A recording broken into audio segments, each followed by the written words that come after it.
এখন যেই দলের লোক জেলে ছিল সব বের হয়ে যায়, যাদের বিরোধী লোক ছিল সবাই বের হয়ে যায়, আর যখন ক্ষমতার থেকে চলে যায় ওই সরকারি দলের সমস্ত লোক জেলের মধ্যে ঢুকে। এটা নাম আইন? এর নাম আইন? এটা তো আইন না। আমরা কি রেখেছি? আজকে যারা বিচারক তারা আইন দেখে কলম ঘুরান না, বরং ক্ষমতা দেখে কলম ঘুরান। এর নাম বিচারক নয়। আমাকে বলুন তো, যারা কোর্টে অনুপস্থিত তাদেরকে আপনি জামিন দেন, তাদেরকে আপনি খালাস দেন, আপনি বলেন কোন আইনে আছে? সুপ্রিম কোর্টের একজন আইনজীবী সাহেব। আমার সাংবাদিক বন্ধুরা, যদি কারোর বিরুদ্ধে সাজা হয়ে যায় তাহলে সেই ব্যক্তি উপস্থিত হওয়ার আগে সাজা মওকুফ হয় কিভাবে? এই আইন আমাকে দেখান বাংলাদেশের ল। কিন্তু আমরা কি দেখছি?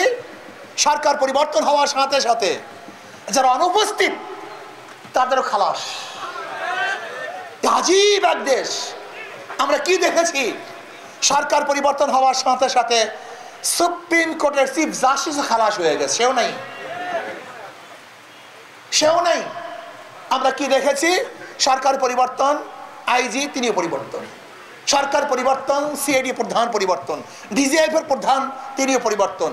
আমরা কি দেখেছি? সরকার যাওয়ার সাথে সাথে বাইতুল মোকাররমে ইমাম সাহেবও নেই, তিনিও নেই। আপনি বুঝতে পেরেছেন দেশ প্রশাসনের অবস্থাটা কি, কোন জায়গায় বুঝছে? যারা ক্ষমতা আসবে চিন্তা করতেছে, মনে মনে কলা খাচ্ছে যে ক্ষমতায় যাব। আমি আপনাদেরকে বলতে চাই, ক্ষমতায় যাওয়ার আগে যে কারবার করেছেন, ক্ষমতায় যাওয়ার পরে কি করবেন আল্লাহ পাকই ভালো জানে। এখনো ক্ষমতায় যেতে পারেন নাই, যাবেন ভাবছেন, এর মধ্যে সব দখল করে ফেলছেন। আইনজীবীদের হাতের মধ্যে নিজেদের লাগাম লাগিয়ে দিয়েছেন। আইনজীবীরা এখন নিজেদের অনুযায়ী, আইন অনুযায়ী কথা বলতে পারে না। বিচারকরা নিজের অনুযায়ী রায় প্রদান করতে পারে না। যদি ক্ষমতায় যান তখন কি করবেন আল্লাহ পাকই ভালো জানে। জাহিন আল্লাহ, তুমি কি করো? সব জায়গায় চাঁদাবাজি, মাস্তানি, গুন্ডামি, বদমাশি, দখলদারি, খুন খারাপি। ক্ষমতায় যাওয়ার আগে স্বামীকে বেঁধে রেখে স্ত্রীকে হত্যা করা হয়, স্ত্রীকে ধর্ষণ করা হয়েছে।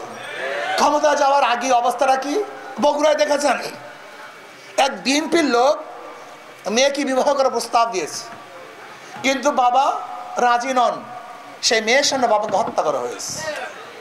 তজুমুদ্দিনে দেখেছেন, ভোলা তজুমুদ্দিনে চাঁদা চাওয়ার পরে চাঁদা না দেওয়ার কারণে স্বামীকে বেঁধে রেখে দলবদ্ধভাবে স্ত্রীকে ধর্ষণ করেছে। আরো ভোট দেন, দল করেন, সামনের করা করেন। আপনারা দেখেছেন ঢাকায় নিজেদের দলের লোককে চাঁদা না দেওয়ার কারণে পাথর দিয়ে হত্যা করা হয়েছে। আপনারা কি দেখেছেন? বস্তুনিষ্ঠ সংবাদ পরিবেশন করার কারণে এই সাংবাদিকদেরকে গাজীপুরে মাথা ইট দিয়ে থেতলিয়ে দেওয়া হয়েছে। কয়েকদিন আগে দেখেছেন বিভিন্ন জায়গায় সাংবাদিক অ্যাসাল্ট করা হয়েছে। সত্য কথা কেন বলো? আমি চুরি করব, চাঁদাবাজি করব, বলবা কেন? আমরা যখন চাঁদাবাজির বিরুদ্ধে কথা বলা শুরু করেছি তখন আমাদের বিরুদ্ধে স্লোগান উঠছে, নেশা খায়, মিথ্যা কয়, পীর সাহেব চর্ম নেই। কোথায় নেশা খেলাম? কি মিথ্যা বললাম? একটা প্রমাণ দেখিয়ে দাও। একটা, দুইটা না। চরমনায় পীর সাহেব স্টেজে বসে মিথ্যা কথা বলছে, একটা প্রমাণ দেখিয়ে দাও। যে চরমনায় পীর সাহেবের কাছে এসে হাজারো নেশাখোর তারা নেশা ছেড়ে দিয়েছে, হাজারো গাঁজাখোর কলকে ভেঙে ফেলেছে, হাজারো মদখোর মদের বোতলকে ভেঙে চুরমার করে ফেলেছে, হাজারো গুন্ডা বদমাশ ডাকাতরা আল্লাহর ওলি হয়ে গেছে।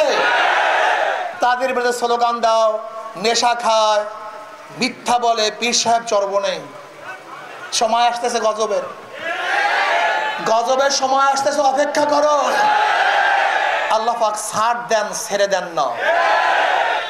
আশ্চর্য বিষয়, আজকে বিএনপির অবস্থা, বক্তৃতা দেখলে আমরা নাকি চরের দল, আমরা নাকি ভণ্ড। পীর সাহেব চরমনার মাধ্যমে হাজারো ভণ্ড লোক হেদায়েত পেয়েছে। আশা করি ইনশাআল্লাহ এই কাফেলার মাধ্যমে তোমাদেরকে হেদায়েত করা হবে ইনশাআল্লাহ। সময় আসতেছে ইনশাআল্লাহ।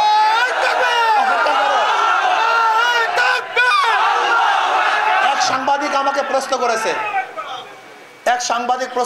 বিএনপির এত ভোট। আমি বলি না, বিএনপিতে কোনো ভোট নাই। হুজুর কি বলেন, এত ভোট, সব জায়গায় সংগঠন। আমি বললাম বিএনপির কোনো ভোট নাই। এক সময় ভোট ছিল মুসলিম লীগের, এরপরে ভোট আসছে আওয়ামী লীগের, এরপরে ভোট চলে গেছে বিএনপির, এরপরে ভোট চলে গেছে জাতীয় পার্টির, এরপরে ভোট চলে গেছে জোট সরকারের কাছে। বিএনপির ভোট কই? ভোট তো পরিবর্তনশীল। জনগণ কেন ভোট দেয়? তার নিরাপত্তার জন্য। এই যে ঢাকা ইউনিভার্সিটিতে ছাত্রীরা কেন ভোট দিয়েছে? সবাই কি সেই দল করে? না, সবাই সেই দল করে না, নিরাপত্তার জন্য ভোট দিয়েছে। ঢাকা ইউনিভার্সিটি নির্বাচনে হারছে কারা? বামপন্থীরা হারছে, রাম বামেরা ডুবছে এবং ভারতের কবর রচনা হয়েছে। এটা অন্য কিছু বিজয় নয়, এটা রাম বামদের বিরুদ্ধের বিজয়, এটা ভারতের কবরের বিজয়। মনে রাখতে হবে, এদেশের মানুষ, জনগণ কেন ভোট দেয়? নিজের জান মাল ইজ্জাতের রক্ষার জন্য। আমাকে অনেকেই প্রশ্ন করে, হুজুর আওয়ামী লীগের নেতারা পলায়ন করেছে, কিন্তু অনেক ভোটাররা তো পলায় নেই, তাদের ভোট কোথায় যাবে? আমি বললাম, যাদের কাছে তাদের জান মালে নিরাপত্তা আছে তারা তাদেরকে ভোট দিবে। ওরা জানে কার কাছে জান মালে নিরাপত্তা। বাংলাদেশের হিন্দুরা জানে কাকে ভোট দিলে তারা নিরাপদ থাকবে, তাদের জান মাল ইজ্জাতের কোনো ক্ষতি হবে না, তাদের সুন্দরী মেয়েগুলি রাস্তায় হাঁটলে ইফটিজিংয়ের শিকার হবে না, হিন্দু মেয়েরা ধর্ষিত হবে না, তাদের বাজারকে লুটপাট করা হবে না, ব্যবসা বন্ধ করা হবে না। কাদের কাছে নিরাপদ তারা ভালো মতো জানে। তারা জানে ওদের মার্কার মধ্যে ধোঁকাবাজি। যারা নৌকা নির্বাচন করে নৌকা চালাতে পারে না, যারা ধানের শীষে নির্বাচন করে যারা ধান কাটতে পারে না, যারা নাঙ্গল নির্বাচন করে কেউ নাঙ্গল চালাতে পারে না, যারা কুঠা নিয়ে নির্বাচন করে কেউ নিজে কাটতে পারে না, যারা গরুর চাকা নির্বাচন করে নিজেরা গরুর গাড়ি চালাতে পারে না। সব মার্কাগুলি গরিবদের। নৌকা চালায় কারা? কথা বলেন। ধান কাটে কারা? নাঙ্গল চালায় কারা? কিন্তু যারা এই মার্কাগুলি নির্বাচন করে একটাও গরিব না। কথাটা বুঝাতে পারি নাই। তার মানে ধোঁকাবাজি। কিন্তু হাত পাখা এমন একটা প্রতীক যে হাত পাখা নির্বাচন করে সে ঘুরাতে পারে, যারা সমর্থন করে তারাও চালাতে পারে। হাত পাখা চালাতে পারে পুরুষরা, হাত পাখা চালাতে পারে মহিলারা। হাত পাখা প্রয়োজন মুসলমানদের, হাত পাখা প্রয়োজন বৌদ্ধদের, খ্রিস্টানদের, বৌদ্ধদের। হাত পাখা চালাতে পারে বড়রা, হাত পাখা চালাতে পারে ছোটরা। শোনেন আরো মজার কথা, একটা হাত পাখা দেখি। এই যে দেখেন হাত পাখা। শোনেন, ঘুমের সময় কারোর মার্কা বুকের উপরে থাকে না, ঘুমের সময় নৌকা বুকের উপরে থাকে না, নাঙ্গল না, ধানের শীষ না, গরুর চাকার না, কুঠার না, কিন্তু ঘুমের সময় যেই মার্কাটা কলিজার উপরে থাকে সেইটার নাম হাত পাখা। কারেন্ট ফেল করে, হাত পাখা ফেল করে না। হাত পাখা শুধু মুসলমানকে শান্তি দেয় না, হাত পাখা শান্তি দেয় হিন্দু, বৌদ্ধ, খ্রিস্টানদেরকেও। হাত পাখা শুধু বড় লোকের প্রয়োজন না, হাত পাখা প্রয়োজন গরিবদেরও। আমি বিশ্বাস করি হাত পাখা বিজয় হবে তো জনগণ বিজয় হবে, হাত পাখা বিজয় হবে, দেশ বিজয় হবে ইনশাআল্লাহ। প্রিয় ভাইরা আমার, ইসলামী আন্দোলন বাংলাদেশ কি চায় আপনারা জানেনই না কি চায়। আজকে যারা সাংবাদিক আছেন, যদি সরকার পরিবর্তন হওয়ার পরে আপনাদেরকে পালাতে হয়, তা কি সংবাদ পরিবেশন করেছেন? আজকে আওয়ামী লীগ যাওয়ার পরে হাজারো সাংবাদিক দেশে নাই, চলে গেছে। এর নাম সাংবাদিক? এর নাম সাম্প্রদায়িকতা? এই সাংবাদিকতা না, ভুল করেছেন। সাংবাদিককে অনুরোধ করব, যদি আমি মিথ্যা হই আমার ব্যাপারে মিথ্যা কথা বলবেন, যে মিথ্যা, এ মিথ্যুক। আমি যদি সত্যবাদী হই আমাকে সত্যবাদী বলবেন। লালকে লাল বলা, কালোকে কালো বলা, সাদাকে সাদা বলা আপনাদের দায়িত্ব। আপনারা পক্ষপাতিত্ব করবেন কেন? চোরদের বিরুদ্ধে কথা বলবেন, ধোঁকাবাজের বিরুদ্ধে কথা বলবেন, চাঁদাবাজের বিরুদ্ধে কথা বলার দায়িত্ব আপনাদের। আসুন আমরা সম্মিলিতভাবে 53 বছর যাদের কাছে রাষ্ট্র দিয়েছি, তারা দুর্নীতিতে রাষ্ট্রকে 5 বার চ্যাম্পিয়নশিপ করেছেন।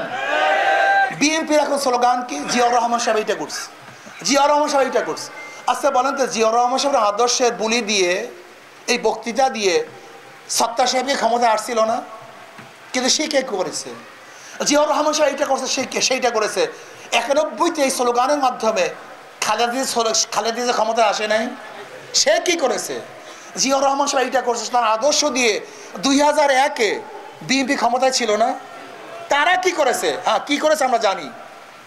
এই বিএনপি 91 থেকে 2001 পর্যন্ত 2006 পর্যন্ত দেশকে দুর্নীতিতে 5 বার চ্যাম্পিয়ন করছে। কয়বার? 1-2 বার না, গোটা বিশ্বের মধ্যে দুর্নীতিতে 5 বার চ্যাম্পিয়নশিপ করছে বিএনপি। আর আগামীতে যদি আল্লাহ না করুক, জানি না, আমার বিশ্বাস হয় না জনগণ তাদেরকে ভোট দিবে। কোন চাঁদাবাজ, গুন্ডা, বদমাশ, মাস্তান এবং ধর্ষককে জনগণ ভোট দিবে আমার বিশ্বাস হয় না। যাদের মাথার মধ্যে ঘিলু আছে, যাদের মাথার মধ্যে ঘিলু নাই, আরে পাগল তো যা ইচ্ছা তাই করতে পারে, সেটা ভিন্ন কথা। কিন্তু যাদের বিবেক আছে, বুদ্ধি আছে, চক্ষু আছে, তারা কোনো অবস্থাতেই, যারা ক্ষমতায় যায় নাই সেই অবস্থায় এই যদি যায়, এই দোকান খুলতে পারবেন না, আল্লাহর বলে ব্যবসা করতে পারবেন না, ধারণা করি আল্লাহ না করে সুন্দর মেয়েরা রাস্তায় হাঁটতে পারবেন না। আর হিন্দুদের অবস্থা কি হয় আল্লাহ কি ভালো জানে, জানি না। আসুন না, জীবনভর ওদেরকে পরীক্ষা করেছেন, একটা বার ইসলামকে পরীক্ষা করুন। কয়টা বার? মাত্র একটা বার। অনুরোধ করছে 2 হাত জোর করে। ওদেরকে বারবার পরীক্ষা করেছেন, বারবার ফেল করেছে, আবার পরীক্ষা করেছে, আবার ফেল করেছে। ওদেরকে বার জিয়াউর রহমান সাহেব পরীক্ষা করেছেন, সত্তার সাহেবকে পরীক্ষা করেছেন, খালেদা জিয়াকে পরীক্ষা করেছেন 2 বার 3 বার। কয়বার? 15 ফেব্রুয়ারি এক নির্বাচন হয়েছিল 96-তে, সেখানে কিন্তু খালেদা জিয়া প্রধানমন্ত্রী হয়েছিল। খালেদা জিয়া এট এ টাইম 3 বার প্রধানমন্ত্রী ছিলেন, 91 থেকে 96, 15 ফেব্রুয়ারি নির্বাচনেও এককভাবে নির্বাচন করে মাত্র 16 দিনের জন্য প্রধানমন্ত্রী ছিলেন। তা আপনারা জানেন না, বুঝলে গেছেন তো সব। বাঙালি গোষ্ঠীর ভোলার স্মৃতিশক্তি 40 দিন। এই যে আওয়ামী লীগ যা কিছু ঠ্যাঙ্গাইছে 40 দিন পর সব ভুলে যাবে, কোনো টেনশন নেই, এটা ফেরেস্তা। এরা এই জাতির অভ্যাস, এরা সব ভুলে যায়, এরা ভোলা গোষ্ঠী। আচ্ছা বলেন তো, বিএনপি এত ভালো, তাহলে 2006-তে তাদের বিরুদ্ধে আন্দোলন করলেন কেন? মাইনুদ্দিন ফখরুদ্দিন আসলো কেন? এই দুইটাকেই হটাও, এই স্লোগান উঠলো কেন? মনে নাই? বাঙালি সব ভুলে গেছে, সব ভোলার গোষ্ঠী। আমরা ভুলি না সহজে। আপনারা ওদেরকে বারবার পরীক্ষা করেছেন, নৌকাকে পরীক্ষা করেছেন, নাঙ্গলকে পরীক্ষা করেছেন, ধানের শীষকে পরীক্ষা করেছেন, কিন্তু হাত পাখাকে একবার পরীক্ষা করেননি, ইসলামকে একবার পরীক্ষা করেননি। আমি অনুরোধ করব, একটা বারের জন্য ইসলামকে পরীক্ষা করো, হাত পাখাকে পরীক্ষা করো। যদি ফেল করি, দ্বিতীয়বার পরীক্ষা হলেই ঢুকবো না, পরীক্ষা দিতে আসবোই না ইনশাআল্লাহ। ইসলাম কোনোদিন ফেল করা পার্টি না। ইসলাম আগেও ফেল করে নাই, এখনো ফেল করবে না, ভবিষ্যতে ইসলাম ফেল করবে না ইনশাআল্লাহ। আগামীতে একটা বারের জন্য ইসলামকে ক্ষমতায় নেওয়ার জন্য সবাই চেষ্টা করবেন তো ইনশাআল্লাহ। আস্তে করবেন তো ইনশাআল্লাহ। কারা কারা রাজা 2 হাত তুলে নারায়ে তাকবীর, নারায়ে তাকবীর। প্রিয় ভাইরা আমার শেষ কথা, আমার কাজ কি, আপনার কাজ কি? আপনারা যে কাজ, আমার একই কাজ।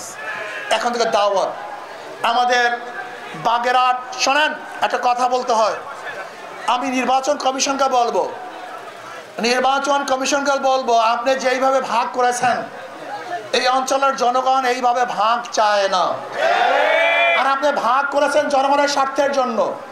যেখানে জনগণের স্বার্থ বিপন্ন হবে, সেই ভাগ কোনো অবস্থাতে ঠিক হবে না। কাজে জনগণ যেইভাবে ভাগ চায়, সিটের ভাগগুলি সেইভাবে ভাগ করতে হবে। বিগত